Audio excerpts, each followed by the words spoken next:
Bonjour à tous et bienvenue sur cette nouvelle vidéo de présentation du kit de visioconférence Aver VC520 Pro. Donc, ce kit est plutôt destiné pour les moyennes grandes salles de visioconférence.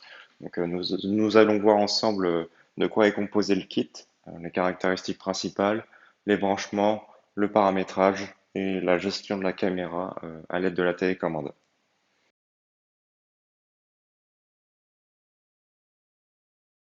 Pour commencer, donc ce kit est équipé d'une base audio, équipée de microphones et de haut-parleurs et d'une base caméra. Donc la caméra filme en 60 Hz en Full HD.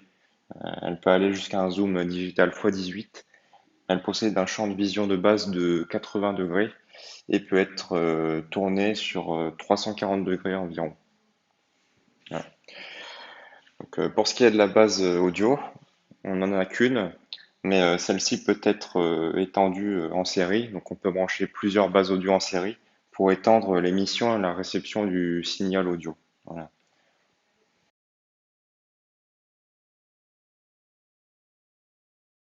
Donc, pour avoir un rendu de la caméra sous Windows, on peut lancer l'application qui s'appelle Appareil photo. Et hop, on a directement un rendu de la caméra. Concernant la gestion de la caméra à l'aide de la télécommande, donc on a les touches de navigation simples, donc orientation horizontale et verticale, gauche à droite et de haut en bas. Voilà. On a le zoom qui peut aller jusqu'au x18. Voilà.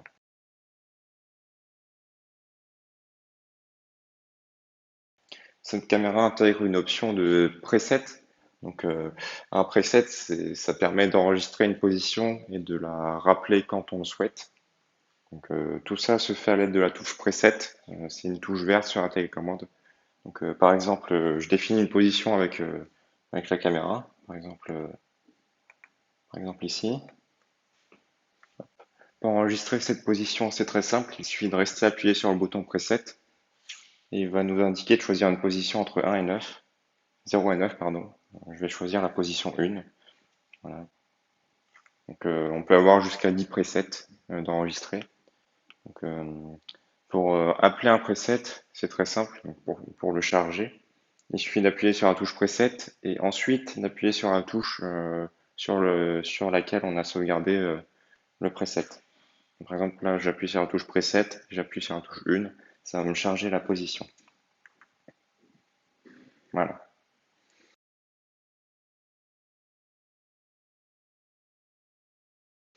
Cette caméra intègre une option de smart framing qui s'appuie sur la reconnaissance faciale.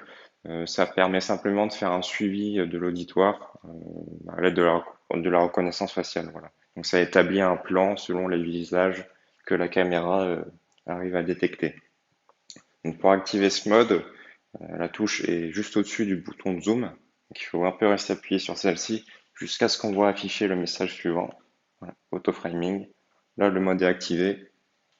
Voilà. Et pour les activer, c'est très simple, on appuie sur le même bouton et on revient en mode manuel. Voilà.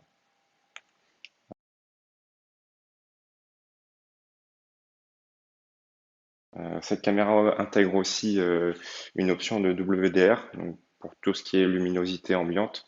Donc on peut l'activer à l'aide de la touche 1. Voilà. Et on appuie dessus si on veut le mettre en off. Voilà. C'est plutôt pour les salles à forte luminosité, ça peut être utile.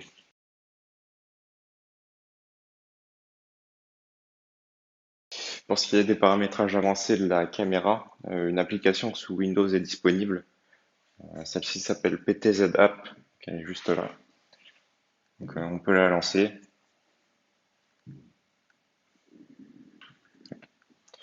Donc depuis ce menu-là, on peut gérer tout ce qui est suppression de bruit et l'annulation d'écho pour la base audio.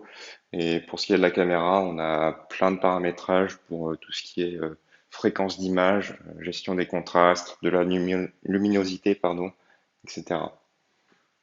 Depuis cette interface, on peut aussi mettre à jour le système, voilà, s'il y a des mises à jour disponibles. Voilà.